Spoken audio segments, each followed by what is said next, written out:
शेतकऱ्यांना कर्जमाफी देण्याच्या निर्णयावर मी समाधानी आहे, पण नगर आणि नाशिकमधला शेतकरी अजूनही नाराज आहे आणि आता कर्जमाफीनंतर सरकारने शेतकऱ्यांच्या समस्या जाणून घेण्यासाठी अभ्यासगट नेमावा अशी मागणी शिवसेना पक्षप्रमुख उद्धव ठाकरे यांनी केली आहे। शिवसेना पक्षप्रमुख उद्धव ठाकरे यांनी सोमवारी औरंगाबादमध्ये पत्रकारांशी संवाद साधला।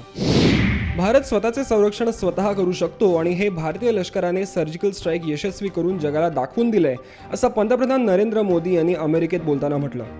पंतप्रधान नरेंद्र मोदी यांनी भारतीय लष्कराने केलेल्या सर्जिकल स्ट्राईकचा विशेष उल्लेख करत भारतीय लष्कराचं सामर्थ्य अधोरेखित केलं। जमियत उलेमा ए हिंद या सामाजिक धार्मिक संघटनेने यंदाचं ईद मिलन रद्द केलंय।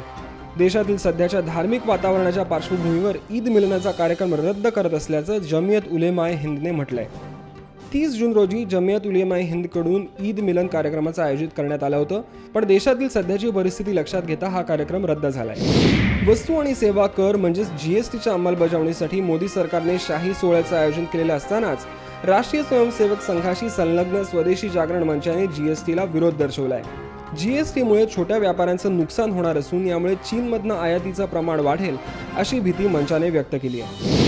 गेल्या काही वर्षांपासून लांबणीवर पडलेलं राज्याचं मराठी भाषा धोरण अखेर येत्या बुधवारी 28 जून रोजी जाहीर होणार आहे।